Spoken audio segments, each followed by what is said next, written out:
ফিরিঙ্গি সাম্রাজ্যবাদ। বাংলাদেশে ইসলাম বিদ্বেষের পেছনে গুরুত্বপূর্ণ ভূমিকা আছে পশ্চিমা সাম্রাজ্যবাদের, বিশেষ করে তথাকথিত ওয়ার অন টেরর বা সন্ত্রাস বিরোধী যুদ্ধ নতুন মোড়কে আমাদের উপর চাপিয়ে দিয়েছে পুরনো এক লড়াই। চিরন্তর অফর। ইসলামের বিরুদ্ধে পাশ্চাত্যের যুদ্ধ অনেক পুরনো।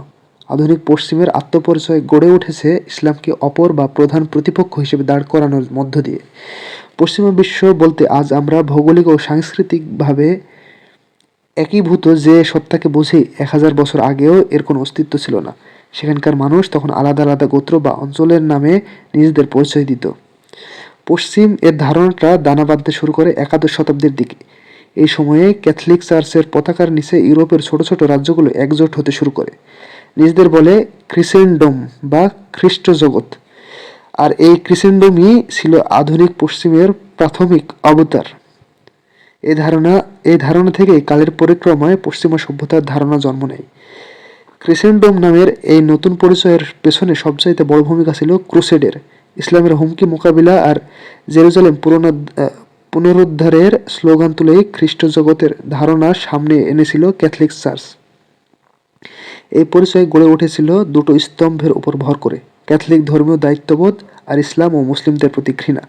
আধুনিক পশ্চিমের জন্ম হয়েছিল ইসলামকে প্রধান শত্রু হিসেবে চিহ্নিত করার মধ্য দিয়ে। রেনেসাঁ, রিফরমেশন আর এনলাইটমেন্টের পর পশ্চিমে ধর্মের প্রভাব কমে গেল, কিন্তু ইসলামের ব্যাপারে মনস্তত্ত্ব বদলালো না। তাদের কাছে ইসলাম চিরশত্রু হয়ে রয়ে গেল, শত্রুতার বয়ান পাল্টালো কেবল।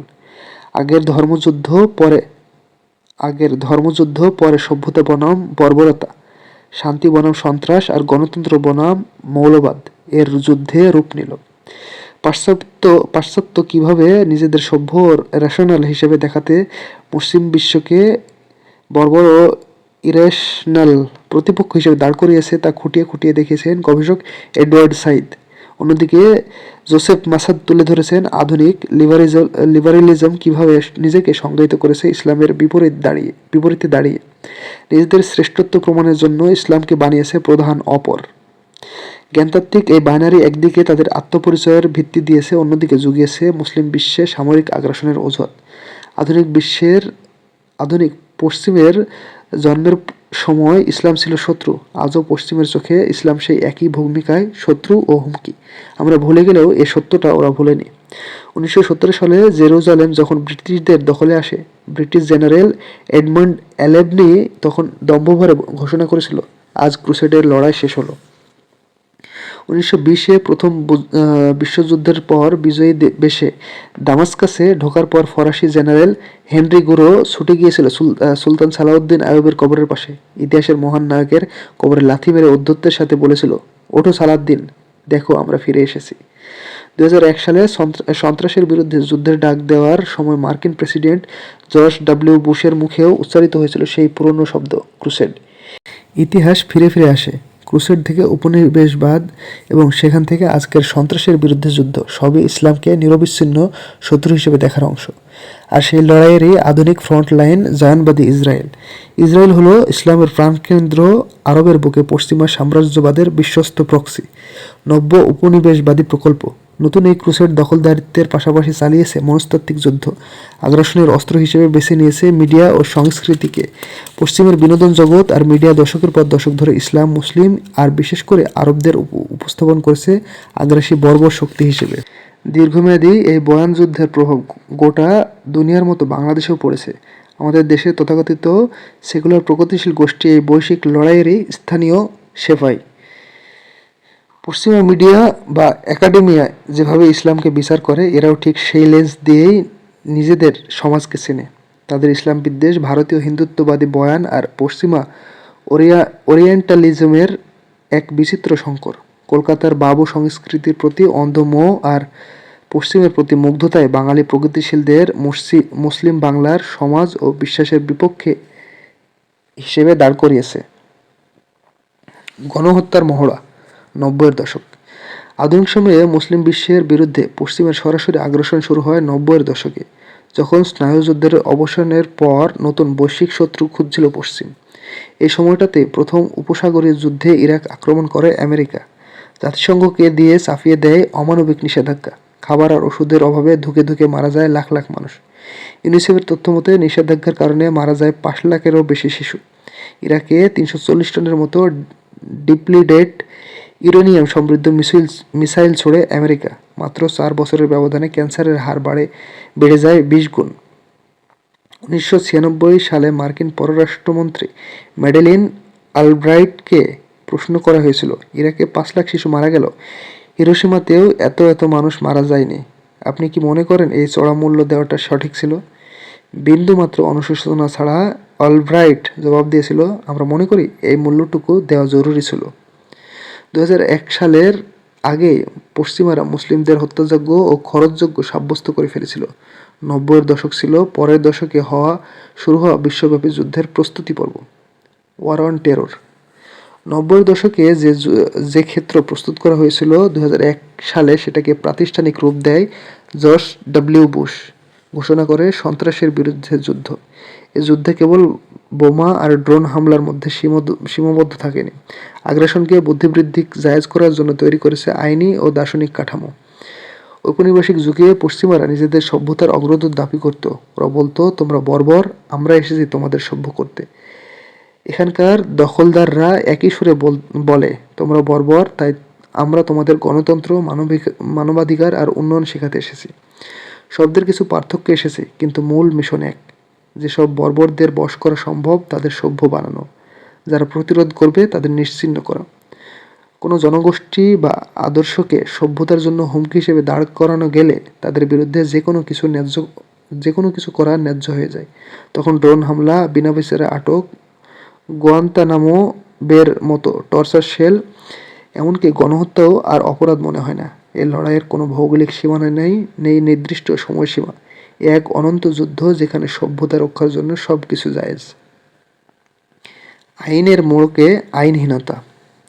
সন্ত্রাস বিরোধী যুদ্ধের সাথে ঔপনিবেশিক দখলদারিত্বের মিল কেবল বয়ানে না, এই যুদ্ধের আইনি কাঠামোতেও সেই একই উত্তরাধিকার স্পষ্ট। কলোনিয়াল যুগে প্রজাদের নিয়ন্ত্রণে রাখতে শাসকরা এমন সব আইন বানাতো যা সন্দেহভাজনদের ন্যূনতম আইনি সুরক্ষা থেকেও বঞ্চিত করত। ফিরিঙ্গিরা যখনই যেখানে প্রতিরোধের মুখে পড়ত তখনই সাধারণ আইন স্থগিত করে আশ্রয় নিত বিশেষ ক্ষমতার। 18 শতকের দিকে আয়ারল্যান্ডের বিদ্রোহ দমন করার জন্য যেমন ব্রিটিশরা কিছু বিশেষ আইন তৈরি করেছিল, এই আইনগুলোর মূল কাজই ছিল জনগণের মৌলিক অধিকারগুলো সাময়িকভাবে বাতিল করে দেওয়া। জরুরি পরিস্থিতি মোকাবিলার জন্য বানানো এই আইনগুলো নির্দিষ্ট সময় পরপর নবায়ন করতে হতো। পরবর্তীতে ব্রিটিশরা ঠিক এই একই মডেল হিন্দুস্তানে প্রয়োগ করে। 1919 সালের রাওলাট অ্যাক্ট এর সুবাদে পুলিশ চাইলে স্রেফ সন্দেহের বশে যে কাউকে তুলে নিয়ে 2 বছর পর্যন্ত বিনা বিচারে আটকে রাখতে পারত। এই কালাকানুনের বিরুদ্ধে প্রতিবাদের সময়ই ব্রিটিশরা ভয়াবহ জালিয়ানওয়ালাবাগ হত্যাকাণ্ড চালায়। এছাড়া 1915 সালের ডিফেন্স অফ ইন্ডিয়া অ্যাক্ট এবং আরও পুরনো বেঙ্গল রেগুলেশন 3 এর মাধ্যমে গভর্নর জেনারেলকে একচ্ছত্র ক্ষমতা দেওয়া হয়েছিল। সে চাইলে যে কোনো ব্যক্তিকে বিনা বিচারে আটক করে রাখতে পারত অনির্দিষ্টকালের জন্য। এসব আইনের একমাত্র উদ্দেশ্য ছিল সব প্রতিবাদকে স্তব্ধ করে যে কোনো মূল্যে ফিরিঙ্গি শাসন টিকিয়ে রাখা। ওয়ার অন টেরর এর আইনি কাঠামো দাঁড়িয়ে আছে হুবহু এই ঔপনিবেশিক মডেলের উপর। আজকের পৃথিবীতে আমরা যখন জঙ্গি দমন কিংবা বিশেষ ট্রাইব্যুনালের নামে বিনা বিচারে আটক, গুম আর হত্যার সংস্কৃতি দেখি, তখন সেটা আসলে নতুন পোশাকে ফিরে আসে সেই কলোনিয়াল প্রেতাত্মায়। পার্থক্য হলো, আগে টার্গেট ছিল বিদ্রোহী প্রজা, এখন টার্গেট র্যাডিক্যাল মুসলিম। শেরিন রাজাকারের মতো গবেষকরা দেখিয়েছেন সন্ত্রাস বিরোধী যুদ্ধের আইনি কাঠামো ব্যবহার করে আজ কীভাবে মুসলিমদের স্থায়ী হুমকি হিসেবে চিহ্নিত করা হচ্ছে। পশ্চিমা বিশ্ব যেসব চিন্তা আর আদর্শকে বিপজ্জনক মনে করে, সেই সব চিন্তা ধারণ করা মুসলিমরা এই যুদ্ধের কাঠামোর ভেতর চিরস্থায়ী সন্দেহভাজনে পরিণত হয়। নিয়মিত সালাত আদায় করা, দান সাদাকা করা, ভ্রমণ করা বা রাজনৈতিক বক্তব্য দেয়া সবই তখন নিরাপত্তার লেন্সে সন্দেহজনক হিসেবে দেখা হয়ে যায় উগ্রবাদের সম্ভাব্য চিহ্ন। ফলে রাষ্ট্র তাদের বিরুদ্ধে অসীম সময় ধরে দমন পীড়ন চালানোর লাইসেন্স পেয়ে যায়। নজরদারি করা, বিনা পরোয়ানায় তুলে নিয়ে যাওয়া, এমনকি স্বাভাবিক জীবনের অধিকার কেড়ে নেওয়া সবই তখন নিরাপত্তার দোহায়ে বৈধ হয়ে যায়।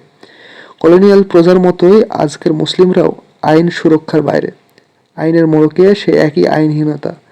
সন্ত্রাস বিরোধী যুদ্ধের নামে পশ্চিমা সাম্রাজ্যবাদ মুসলিমদের এমন এক প্রাণীতে পরিণত করেছে, যাদের রক্ত মাংসের শরীর আছে কিন্তু কোনো অধিকার নেই। এ কারণে আমরা দেখি গত 25 বছরে মুসলিমদের যে কোনো প্রতিবাদ অথবা রাজনৈতিক আকাঙ্ক্ষার দমনের মোক্ষম অস্ত্র ছিল সন্ত্রাস বিরোধী যুদ্ধের বয়ান।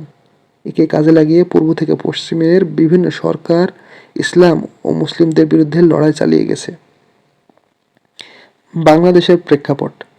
বৈশ্বিক রাজনীতির এই সমীকরণ বাংলাদেশেও পুরোদমে কার্যকর হয়েছে।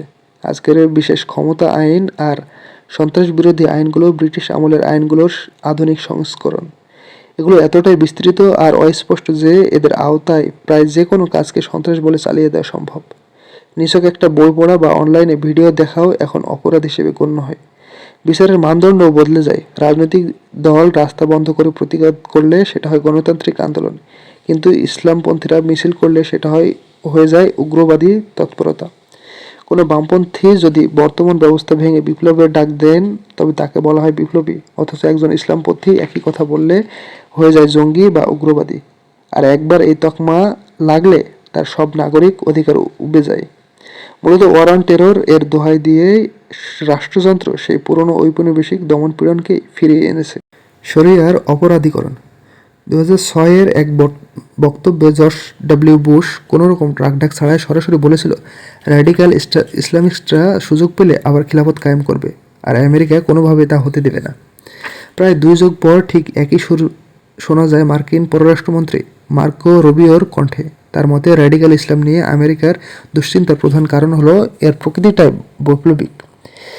মার্কিন সরকারের দীর্ঘমেয়াদী নীতি, কৌশল এবং এসব বক্তব্য বিশ্লেষণ করলে একটা বিষয় স্পষ্ট হয়ে যায়। তাদের যুদ্ধটা কেবল আল কায়েদার বিরুদ্ধে না, তাদের লড়াই একটা আদর্শের বিরুদ্ধে। এই লড়াই ইসলামের সেই বিপ্লবী প্রকল্পের বিরুদ্ধে যা স্বতন্ত্র রাজনৈতিক, সামাজিক ও আইনি ব্যবস্থার কথা বলে। মুসলিম উম্মার রাজনৈতিক উত্থান আর খিলাফার আকাঙ্ক্ষাকে তারা তাদের আধিপত্যের জন্য হুমকি মনে করে, আর তাই একে অঙ্কুরেই বিনাশ করতে চায়। ইসলামের মৌলিক অবস্থান হলো সমাজ ও রাষ্ট্র শরিয়া দ্বারা পরিচালিত হবে, উম্মাহ একতাবদ্ধ থাকবে। কিন্তু সন্ত্রাস বিরোধী যুদ্ধের বয়ান ইসলামের এই মৌলিক অবস্থানগুলোতেই সভ্যতার জন্য হুমকি হিসেবে হাজির করেছে। তারা বিশ্বজুড়ে এমন এক পরিবেশ তৈরি করেছে যেখানে শরিয়া চাওয়া অথবা খিলাফার কথা বলাই মহা অপরাধ, অর্থাৎ ইসলামের সামাজিক ও রাজনৈতিক আকাঙ্ক্ষাকে অপরাধ বানিয়ে ফেলা হয়েছে। মজার ব্যাপার হলো ইসলামী শাসন চাওয়াকে উগ্রতা হিসেবে দেখানোর এই কৌশলের শুরুটাও কিন্তু ঔপনিবেশিক আমলে। ইংরেজ শাসনের সময় আলিমদের অনেকে বারবার প্রতিরোধের ডাক দিয়েছিলেন। তারা চেয়েছিলেন কোরআন সুন্নাহর আলোকে সমাজ সংস্কার করতে, ফিরিঙ্গি কাফিরদের হটাতে আর আল্লাহর জমিনে আল্লাহর আইন প্রতিষ্ঠা করতে। ফিরিঙ্গিরা জানতো এই আদর্শিক শক্তিকে মোকাবেলা করা কঠিন, তাই তারা প্রথমেই মুজাহিদদের গায়ে ছেটে দিয়েছিল উগ্রবাদের তকমা। British civil servant William Hunter তার বিখ্যাত বই দ্য ইন্ডিয়ান মুসলিমস এ তরিকায়ে মুহাম্মদের মুজাহিদদের নাম দিয়েছিল হিন্দুস্তানি ফ্যানাটিক্স। সিত্তানা পাহাড়ে তাদের যে ঘাঁটি ছিল সেটাকে বলেছিলেন ফ্যানাটিক ক্যাম্প বা উন্মাদদের ঘাঁটি। দখলদারদের চাপিয়ে দেওয়া ব্যবস্থা হটিয়ে ইসলাম শাসন প্রতিষ্ঠা করতে যাওয়াকে উগ্রতা হিসেবে দেখানোর সেই যে শুরু, তা আজও চলছে। ইতিহাসের এই পুনরাবৃত্তি বিস্ময়কর। 1870 সালে হান্টার যেটাকে বলেছিলেন ফ্যানাটিসিজম, আজকের CNN বা BBC সেটাকে বলে ইসলামিক টেরোরিজম। শব্দ বদলেছে, কৌশল বদলায়নি। সেকালে ব্রিটিশ সাম্রাজ্যবাদ যাদের ভয় পেত, একালে মার্কিন সাম্রাজ্যবাদ ঠিক তাদেরই ভয় পায়। আর সেই ভয় থেকেই তারা শরিয়ার দাবিকে সন্ত্রাসবাদ হিসেবে তুলে ধরেছে। তখনের মতো এখনও তাদের কৌশল দ্বিমুখী। যারা শরিয়া চাইবে, পশ্চিমা আধিপত্যের বিরুদ্ধে প্রতিবাদ করবে, তারা ব্যাড মুসলিম, তাদের বিরুদ্ধে বুশদের ক্রুসেড। অন্যদিকে যারা শরিয়া চাইবে না, উম্মার রাজনৈতিক ঐক্যের কথা তুলবে না, আর পশ্চিমের বানানো সেকুলার ছাঁচে ইসলামকে কেবল আচার অনুষ্ঠান আর প্রতীকে সীমাবদ্ধ রাখবে, তারা হলো গুড মুসলিম। পশ্চিমা বিশ্ব সর্বশক্তি দিয়ে প্রথম দলকে নিশ্চিহ্ন করার চেষ্টা করে, আর বস্তা বস্তা ডলার ঢেলে দ্বিতীয় দলের প্রশিক্ষণের ব্যবস্থা করে। বৈশ্বিক রাজনীতির এই সমীকরণ আমদানি হয়েছে বাংলাদেশেও। এখানে ভালো মুসলিম হওয়ার শর্ত হলো আপনার ইসলাম চর্চা, বাঙালি আনা অথবা পশ্চিমা উদারনৈতিক গণতান্ত্রিক মূল্যবোধ, যে কোনো একটার সাথে সামঞ্জস্যপূর্ণ হতে হবে। আর যদি দুটোই একসাথে থাকে তাহলে সোনায় সোহাগা। আর যারা সেকুলার ব্যবস্থার আধিপত্যকে চ্যালেঞ্জ করে, যারা বিশ্ব রাজনীতিকে দেখে কোরআনের দৃষ্টিতে, যারা গণতন্ত্র সহ সব পশ্চিমা মতবাদ আর ব্যবস্থাকে ছুঁড়ে ফেলে ইসলামী শাসন চায়, তার হলো খারাপ মুসলিম, র্যাডিক্যাল, উগ্রবাদী, সন্ত্রাসী, জঙ্গি। এভাবে বাংলাদেশে শরিয়া শাসন আর খিলাফার আকাঙ্ক্ষা নিষিদ্ধ বিষয় পরিণত হয়েছে। লিবারেল ডেমোক্রেসিকে বানানো হয়েছে ইমানের স্তম্ভ, আর ইসলামী পরিবর্তনের আকাঙ্ক্ষাকে বানানো হয়েছে জঙ্গিবাদের লক্ষণ। আমাদের সমাজের বিশাল অংশ এই ফাঁদে পা দিয়েছে। তারা গুড মুসলিম হওয়ার প্রতিযোগিতায় নেমে পশ্চিমের শেখানো বুলি আওড়ে নিজেই আগ বাড়িয়ে নিজের ভাইয়ের গায়ে জঙ্গি তকমা লাগিয়ে দিচ্ছে। আজকের মাপকাঠিতে যদি আমরা আমাদের অতীতকে বিচার করতে যাই, তাহলে বিচিত্র এক ফলাফল বেরিয়ে আসে। আজকের সংজ্ঞায় সাইদ আহমেদ শহীদ, মীর নিসার আলী তিতুমির কিংবা হাজী শরীয়তুল্লাহর মতো ইতিহাসের মহিরুরা নিশ্চিতভাবে জঙ্গি, র্যাডিক্যাল, উগ্র এবং ব্যাড মুসলিম সাব্যস্ত হবে।